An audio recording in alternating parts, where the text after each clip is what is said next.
ఈరోజు మనం C ప్రోగ్రామింగ్లో storage class అంటే ఏంటనేది చూద్దాం. జనరల్గా స్టోరేజ్ క్లాస్ అనేది ఏం తెలియజేస్తుందంటే, మనం ఒక వేరియబుల్ని డిక్లేర్ చేసినప్పుడు దాని యొక్క స్టోరేజ్ లొకేషన్ అంటే ఆ వేరియబుల్ ఎక్కడ స్టోర్ అయింది, అంటే ఆ వేరియబుల్కి మెమరీ స్పేస్ అనేది ఎక్కడ ఎలకేట్ అయింది. మెయిన్ మెమరీలో ఎలకేట్ అయిందా, అంటే ర్యామ్లో ఎలకేట్ అయిందా, లేకపోతే CPU రిజిస్టర్స్లో ఎలకేట్ అయిందా అనేది తెలియజేస్తుంది. దాన్ని స్టోరేజ్ లొకేషన్ అనేసి అంటాం. తర్వాత ఇనిషియల్ వాల్యూ ఆ వేరియబుల్కి ఎంత తీసుకుంటుంది. ఇనిషియల్ వాల్యూ అంటే ఏదర్ 0 తీసుకుంటుందా, లేకపోతే మెమరీలో ఆల్రెడీ ఉన్న వాల్యూ, దాన్ని గార్బేజ్ వాల్యూ అనేసి అంటాం. ఓకే, గార్బేజ్ వాల్యూ తీసుకుంటుందా అనేది తెలియజేస్తుంది.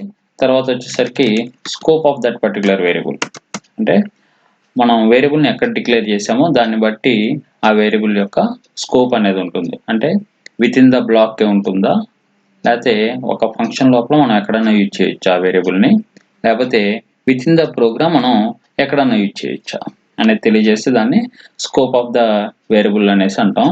So local to the block within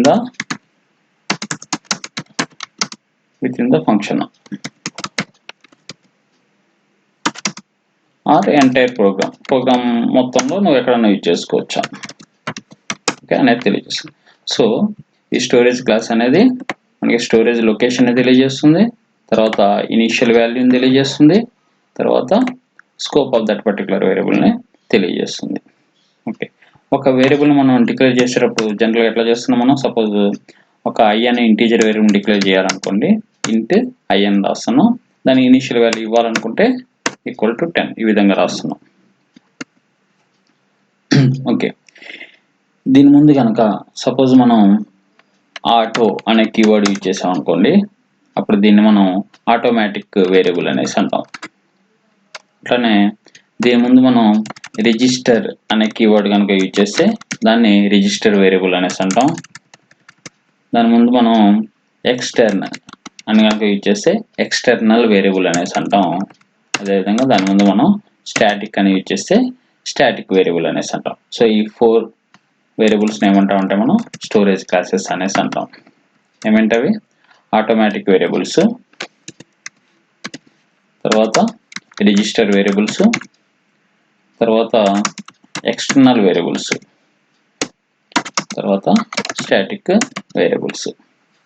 okay, so ఈ 4 టైప్ ఆఫ్ వేరియబుల్స్కి మనం స్టోరేజ్ లొకేషన్ అనేది ఎక్కడ ఉంటుంది, ఇనిషియల్ వాల్యూ ఎంత ఉంటుంది, తర్వాత స్కోప్ ఆఫ్ వేరియబుల్ ఏముంటుంది అనేది చూద్దాం. ఓకే, సో ఆటోమేటిక్ వేరియబుల్స్కి మనం కీవర్డ్ ఏమి ఇచ్చేయాలి, ఆటో అనే కీవర్డ్ని యూజ్ చేస్తాం. అట్లానే రిజిస్టర్ వేరియబుల్స్కి రిజిస్టర్, ఎక్స్టర్నల్ వేరియబుల్స్కి ఎక్స్టర్నల్, స్టాటిక్ వేరియబుల్స్కి స్టాటిక్ అనే కీవర్డ్ని మనం యూజ్ చేస్తాం. ఈ 4 స్టోరేజ్ క్లాసెస్లో మనకి రిజిస్టర్ ఒకటి స్టోరేజ్ లొకేషన్ అనేది CPU రిజిస్టర్స్లో స్టోర్ అవుతుంది. ఓకే, రిమైనింగ్ అన్నీ కూడా మెయిన్ మెమరీలో.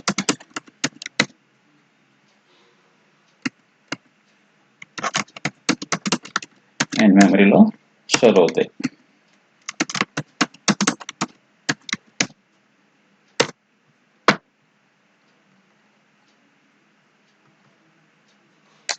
స్టోరేజ్ క్లాసెస్లో రిజిస్టర్ వేరియబుల్స్ మాత్రం CPU రిజిస్టర్లో స్టోర్ అవుతాయి, మిగతా అన్ని కూడా మెయిన్ మెమరీలో. ఇనిషియల్ వాల్యూ వచ్చేసరికి మనకి ఎక్స్టర్నల్ అండ్ స్టాటిక్కి మాత్రం ఇనిషియల్ వాల్యూ 0 ఉంటుంది. ఎక్స్టర్నల్ అండ్ స్టాటిక్కి ఇనిషియల్ వాల్యూ 0 ఉంటుంది.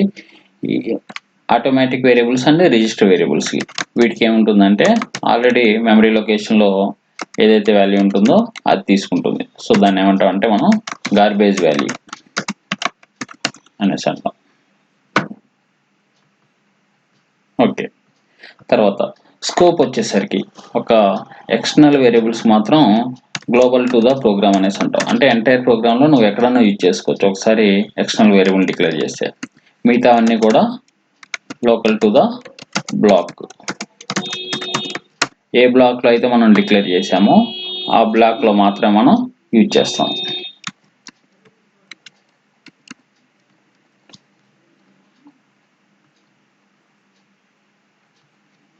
ఓకే, సో ఇవి 4 storage classes: automatic, register, external, static. So వాటికి సంబంధించి మనం గుర్తుపెట్టుకోవాల్సింది ఏంటంటే మనం కీవర్డ్ ఏమి ఇచ్చేయాలి, స్టోరేజ్ లొకేషన్ ఎక్కడ అలొకేట్ అవుతుంది, ఇనీషియల్ వాల్యూ ఎంత, తర్వాత scope of that particular variable. Okay, so మనం టర్బో కంపైలర్ని ఓపెన్ చేసి సి ప్రోగ్రామ్ అనేది రాద్దాం.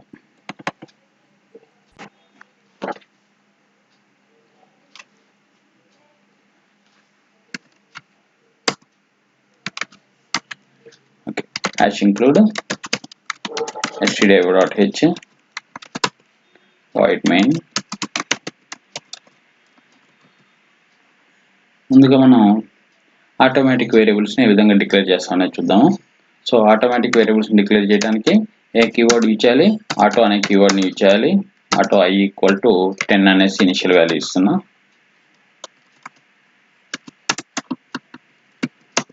ఓకే, ఇక్కడ నేను ఒక బ్లాక్ అనేది ఓపెన్ చేస్తున్నా. ఇక్కడ మళ్ళీ డిక్లేర్ చేస్తున్నా, ఆటో int i = 20 అనేసి డిక్లేర్ చేస్తున్నా. ఓకే, చేసేసి ఇక్కడ నేను i వాల్యూని ప్రింట్ చేస్తున్నా. printf %d. సో నెక్స్ట్ మనం ప్రింట్ చేసినప్పుడు నెక్స్ట్ లైన్లో రావడం కోసం \n అనేది పెడుతున్నా. ఓకే, i వాల్యూని ప్రింట్ చేస్తున్నా. దీంతో ఈ బ్లాక్ క్లోజ్ చేస్తున్నా. ఇప్పుడు మళ్ళీ i వాల్యూని ప్రింట్ చేస్తాం, %d i.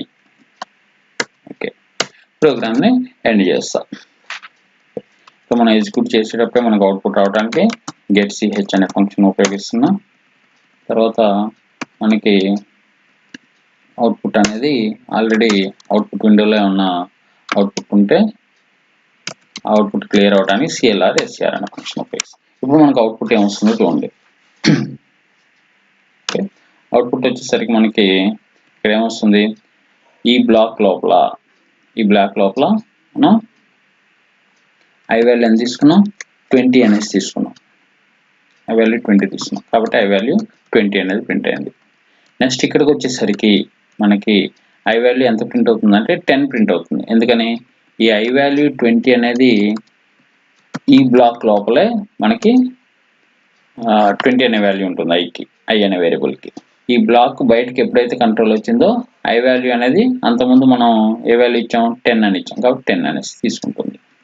సో దీన్ని ఒకసారి మనం కంపైల్ చేసి రన్ చేద్దాం. సో 20 10, సో 20 అనేది తీసుకుంది ఈ స్టేట్మెంట్లో. తర్వాత ఈ స్టేట్మెంట్లో వచ్చేసరికి i వాల్యూ 10 అనేది తీసుకుంది. ఓకే, నెక్స్ట్ ఇక్కడ మనం ఆటో అని ఇచ్చాం కాబట్టి ఇది ఏం variable, automatic variable. So memory అనేది ఎక్కడ అలొకేట్ అవుతుంది, దీనికి మెయిన్ మెమరీలో అంటే ర్యామ్లో స్టోర్ అవుతుంది i వాల్యూ అనేది. సపోజ్ ఇక్కడ మనం రిజిస్టర్ అని ఇచ్చామనుకోండి, ఇక్కడ రిజిస్టర్ అనేస్తే ఇది ఈ వాల్యూ అనేది CPU రిజిస్టర్స్లో స్టోర్ అవుతుంది i వాల్యూ. ఓకే, అవుట్పుట్ మనకి సేమ్ వస్తుంది.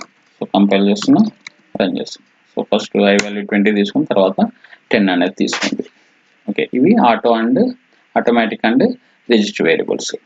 నెక్స్ట్ ఎక్స్టర్నల్ వేరియబుల్ ఏ విధంగా ఉంటుందో చూద్దాం. ఓకే, సో ఇదంతా డిలీట్ చేస్తాను నేను.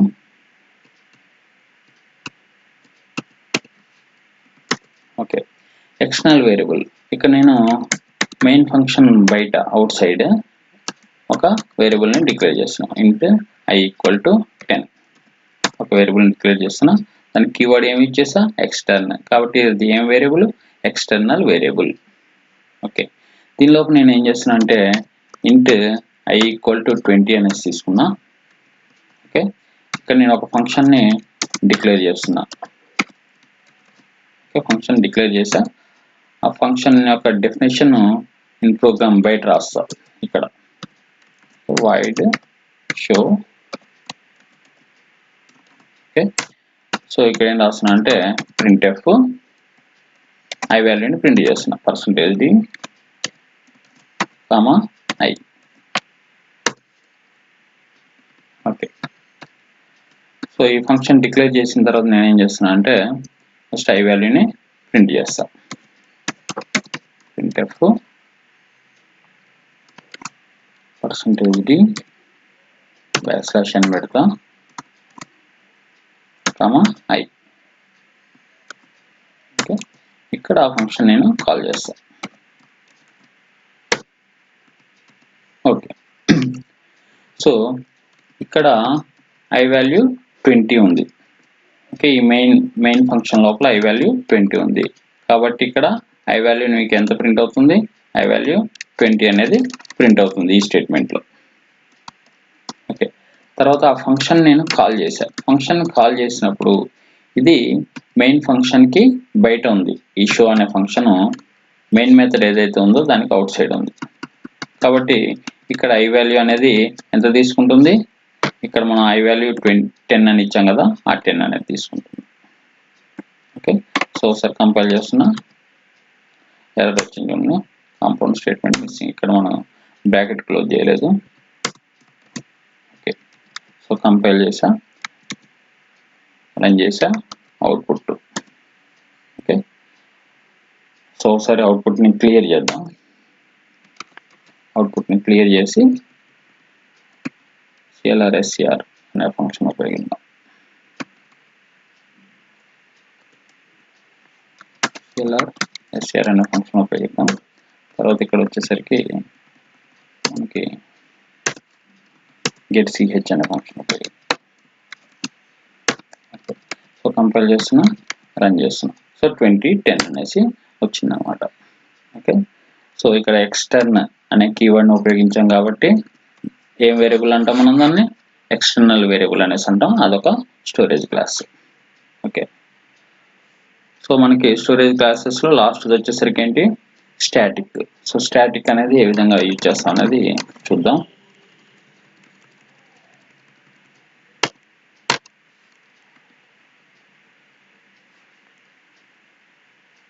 ఓకే, స్టాటిక్ అనే దాంట్లో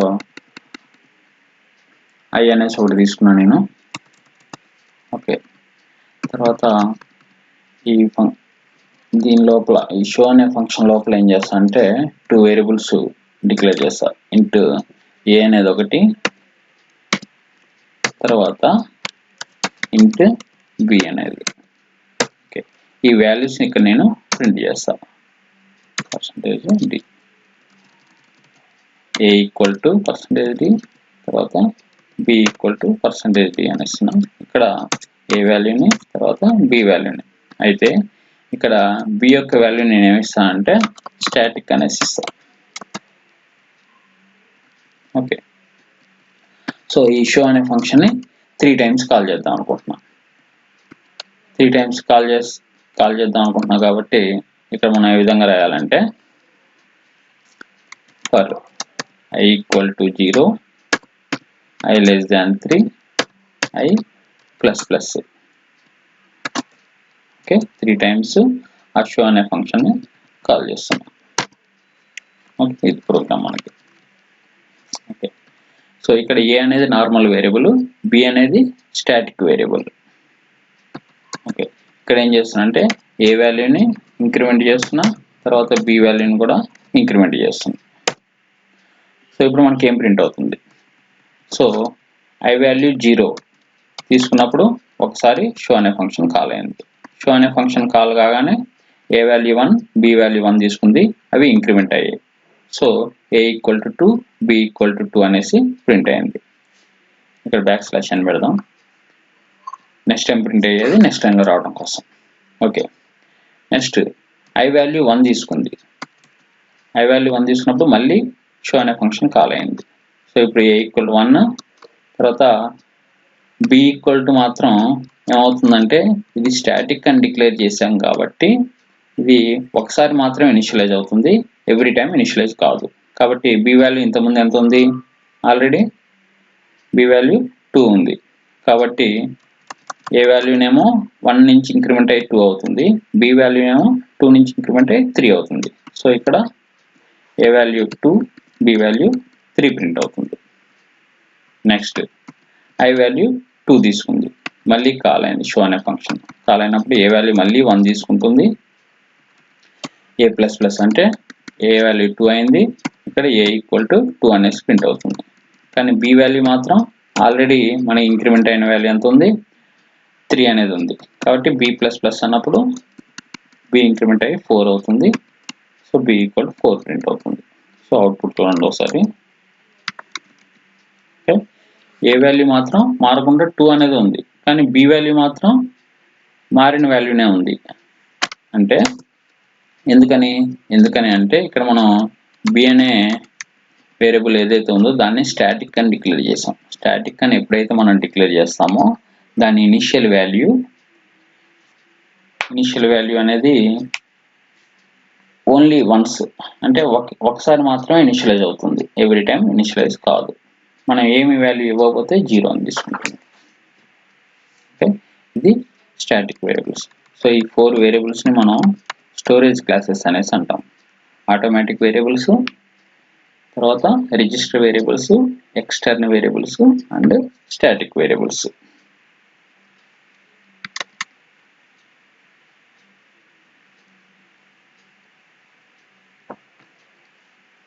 ఓకే, సో ఇక్కడ స్టాటిక్ వేరియబుల్స్ లో ఇనిషియల్ వాల్యూ 0 తీసుకుంటుంది.